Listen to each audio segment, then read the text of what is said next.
अस्सलाम वालेकुम, मैं हूं रज़ा मेकियान। आप देख रहे हैं IR की न्यूज़। आइए जानते हैं आज की कुछ अहम अपडेट सदीक जान साहब से। पिछले 3 साल की अगर हम बात करें तो पाकिस्तान ने क्या खोया और क्या पाया है, और कल के दिन भी उसकी एक क्लासिक एग्जाम्पल है।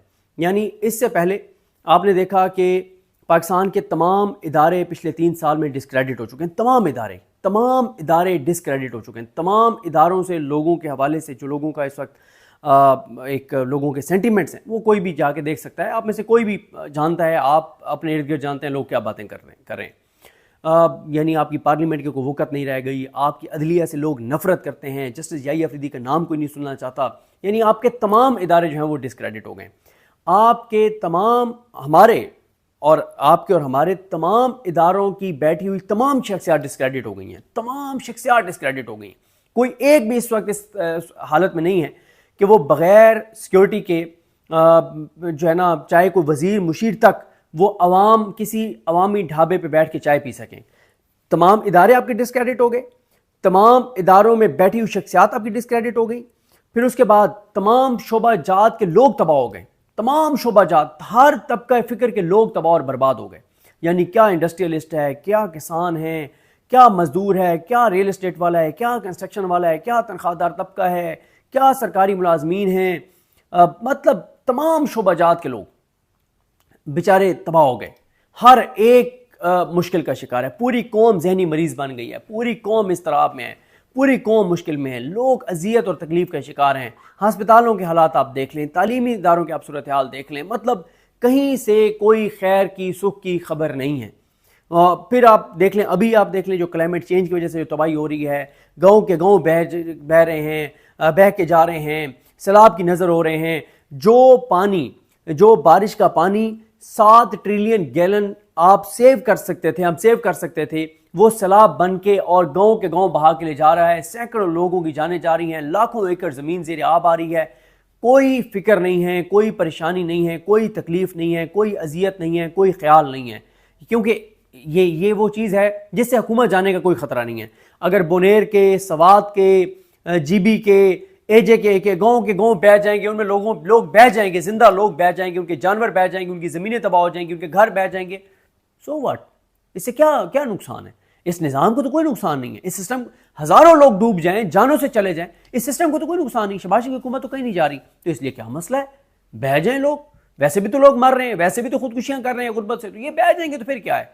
कोई फोकस नहीं है क्लाइमेट चेंज के ऊपर, कोई तवज्जो नहीं है। दहशतगर्दी, कच्चे के डाकू ने 5 जवान शहीद कर दिए पुलिस के, तो कोई परेशानी हमें सिस्टम में नजर नहीं आ रही।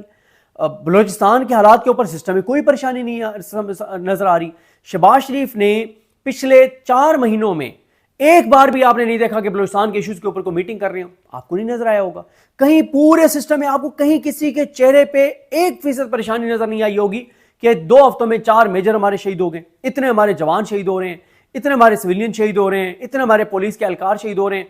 कोई सिस्टम में आपको कहीं से, आपको कहीं परेशानी नजर नहीं आएगी, क्योंकि दहशतगर्दी से हुकूमत को कोई खतरा नहीं है। हाँ, परेशानी सिर्फ एक जगह पे नजर आती है, जब तहरीक इंसाफ निकलने की का ऐलान करती है ना, यहां पे वो आपको कार्रवाई नजर आती है जो आपको बलूचिस्तान के दहशतगर्दों के खिलाफ नजर नहीं आती। आपको वो कार्रवाई नजर आती है जो KPK के दहशतगर्दों के खिलाफ नजर नहीं आती। आपको वो फोकस हुकूमत के नजर आता है जो गुर्बत के खात्मे पे नजर नहीं आता, जो क्लाइमेट चेंज पे नजर नहीं आता, जो फोकस आपको जो है वो पाकिस्तान को असल नुकसान पहुंचाने वालों के खिलाफ नजर नहीं आता। आपको वो हुकूमत का फोकस नजर नहीं आता जो इस चीज पर होना चाहिए कि जो कुदरती पानी के रास्तों के ऊपर जो तामीरात हो गई, इनको खत्म करना है, जो 2 नंबर हक सोसाइटीज के खिलाफ तवज्जो होनी चाहिए थी। और वो लोग क्या वो को बंदूक लेकर निकल रहे हैं? क्या वो को असला लेकर निकल रहे हैं? सिर्फ पाकिस्तान का परचम उनके हाथ में है, और पाकिस्तान का परचम काबिल कबूल नहीं है अगर वो किसी PTI वाले के हाथ में हो। अगर ये हालात है तो या तो 80% लोग PTI के हामी हैं, 70-80% लोग PTI और इमरान खान के हामी हैं। तो मसला ये है कि इस वक्त पिछले 3 साल में जो इस निज़ाम के साथ लगता गया है उसका वो डिस्क्रेडिट होता गया। जो बाकी छोड़ दें, मियां जावेद लतीफ 2 बार कह चुके हैं कि इदारों को ये सोचना चाहिए कि जो इनके साथ लगता है वो डिस्क्रेडिट क्यों हो जाता है। अब आप इस वक्त देखें कि नवाज शरीफ कब थोड़े से रेलिवेंट हुए, कब जब ये खबरें आना शुरू हुई कि नवाज शरीफ तपे बैठे हैं, नवाज शरीफ नाक तक हुए बैठे हैं, नवाज शरीफ फटने वाले हैं, नवाज शरीफ के अंदर लावा फटने वाला है। नवाज शरीफ थोड़े से रेलिवेंट हुए, उनके ऊपर थोड़ी सी बातें शुरू हुई, इसके अलावा तो नवाज शरीफ इरेलीवेंट है। हालात ये हैं, इमरान खान पे मैं इसके बाद आता हूँ, हालात ये हैं कि मियाँ नवाज शरीफ को सरकारी तकरीबात से आउट कर दिया गया, कोई अवार्ड नहीं दिया गया, कोई एजाज नहीं दिया गया, नवाज शरीफ को इस काबिल नहीं समझा गया कि उसको तकरीब में बुलाया जाए। क्यों? शायद उसकी एक वजह यह है कि जो पिछले दिनों में यही जो खबरें उनके ग्रुप चला रहा था कि नवाज शरीफ नवंबर के हवाले से बड़े तपे हुए हैं कि नोटिफिकेशन नहीं होगा। हालांकि मैं आपको बता चुका हूँ कि एक मुझे शख्सियत ने कहा कि मियाँ शरीफ भी कब्र से उठ के आकर और शहबाज शरीफ को कह दें कि नोटिफिकेशन नहीं करना, शहबाज शरीफ फिर भी नोटिफिकेशन करेंगे अगर ज़रूरत है तो, और अगर ज़रूरत ही नहीं है तो फिर तो बात ही खत्म हो गई। तो हालात ये हैं कि नवाज शरीफ उस वक्त थोड़े से रेलिवेंट हुए, कोई 2-3%, जब ये बातें सामने आई कि नवाज शरीफ दोबारा एंटी एस्टैब्लिशमेंट होने जा रहे हैं, तब नवाज शरीफ 2-3% रेलिवेंट हुए, वरना तो नवाज शरीफ की रेलिवेंसी नहीं है, उनको सरकारी तकरीबात से माइनस कर दिया गया। अच्छा, अब आ जाए इमरान खान पे। पिछले 3 साल में जो कुछ इमरान खान के खिलाफ किया गया वो सारा उल्टा हुआ।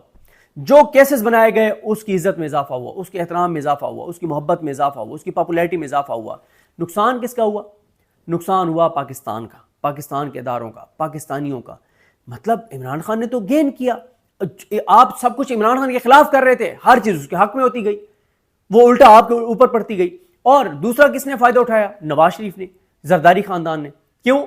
उनके करप्शन लूटमार के केसेस खत्म। दोनों पॉलिटिकल पार्टीज की इस वक्त मौजें लगी हुई हैं, तुन के वो कर रहे हैं जनाब करप्शन लूटमार, हर जगह दुकानें खुली हुई हैं, बोरियों के मुंह खुले हुए हैं। नुकसान किसका हुआ? यानी इमरान खान के खिलाफ आपने चीजें की, उसकी पॉपुलैरिटी आसमान पे चली गई। इमरान खान को गिराने के लिए जिनको साथ मिलाया उनकी करप्शन लूटमार आसमान पे चली गई, उनके केसेस माफ हो गए। नुकसान किसका हुआ? पाकिस्तान का, पाकिस्तान के इदारों का। अब आप मुझे बताएं, अगर पाकिस्तान की अदलिया डिस्क्रेडिट हो गई है और लोगों को नफरत हो गई है पाकिस्तान की अदलिया से और लोग कानून हाथ में ले रहे हैं, नुकसान किसका है? पाकिस्तान का है। जस्टिस याहिया खान तो 2 साल बाद चला जाएगा भाई, आज से 20 साल बाद जस्टिस याहिया खान का शायद नाम भी ना हो, कहीं जिक्र ही कहीं ना हो, सिवाय मनफी उसके के तारीख में तो लिखा जाएगा ना कि जस्टिस याहिया खान ने क्या किया था उस वक्त। यानी सिवाय इसके अब 71 में पाकिस्तान तोड़ने वाले जो जो किरदार थे, आज उनका ठीक है, उनका मनफी जिक्र होता है, आज वो किरदार नहीं है। लेकिन पाकिस्तान तो 2 लाख हो गया ना, पाकिस्तान तो 2 टुकड़े हो गया, आज वो हिस्सा तो पाकिस्तान का हिस्सा नहीं है ना। आज से 20 साल बाद इस वक्त के किरदारों का नेगेटिव नाम तो हो रहा होगा, लेकिन जो मुल्क का नुकसान हो चुका होगा वो तो इरिपेयरेबल है, वो तो दोबारा रिपेयर भी नहीं हो सकता, वो तो दोबारा गेन भी नहीं हो सकता जो इस वक्त मुल्क का नुकसान हो रहा है। कई दहाइयां लगेंगी पाकिस्तान को इस जो पिछले 3 साल में पाकिस्तान का नुकसान हुआ है इसको रिकवर करने में। और अभी भी, अब आप कल पे आ जाए, यानी पहले तमाम इदारे डिस्क्रेडिट हो गए, इदारों में बैठी तमाम शख्सियात डिस्क्रेडिट हो गई। अब कल क्या हुआ है जनाब कि जिस तरह के लोगों को अवार्ड्स दिए गए उसके बाद अवार्ड्स भी डिस्क्रेडिट हो गए, एजाज भी डिस्क्रेडिट हो गए। ये वो अवार्ड थे जब किसी को मिलते थे तो लोग रश करते थे कि यार फलां को अवार्ड मिला है, ये वो अवार्ड। अब आप मुझे बताएं, कल से आपने एक बार सुना है कि फलां फलां शहीद को अवार्ड मिला है? एक बार किसी के मुंह से सुने? आप मुझे एक बात बताएं, 100 ट्वीट्स मुझे आप दिखा दें, 100 ट्वीट्स जो इंडिपेंडेंट अकाउंट्स हों, जो टाउट्स के पेड अकाउंट्स ना हो, 100 इंडिपेंडेंट ट्वीट्स मुझे दिखा दें जिसमें शोहदा को जो अवार्ड्स मिले हैं उनका जिक्र हो। जिक्र ही कोई नहीं उनका। यानी जो अवार्ड डिजर्व करते थे उनको जो अवार्ड मिले हैं, जो डिजर्व करते थे उनका जिक्र ही कहीं नहीं है, और जिक्र उनको हो रहा है जो डिजर्व नहीं करते थे। तो ये हालात है, ये सूरत हाल है। तो नाजरीन, ये थी आज की अहम अपडेट्स जो आपने जानी सदीक जान की ज़बानी। इसी के साथ अपने मेजबान रज़ा मेकिन को इजाजत दीजिए। अल्लाह हाफिज।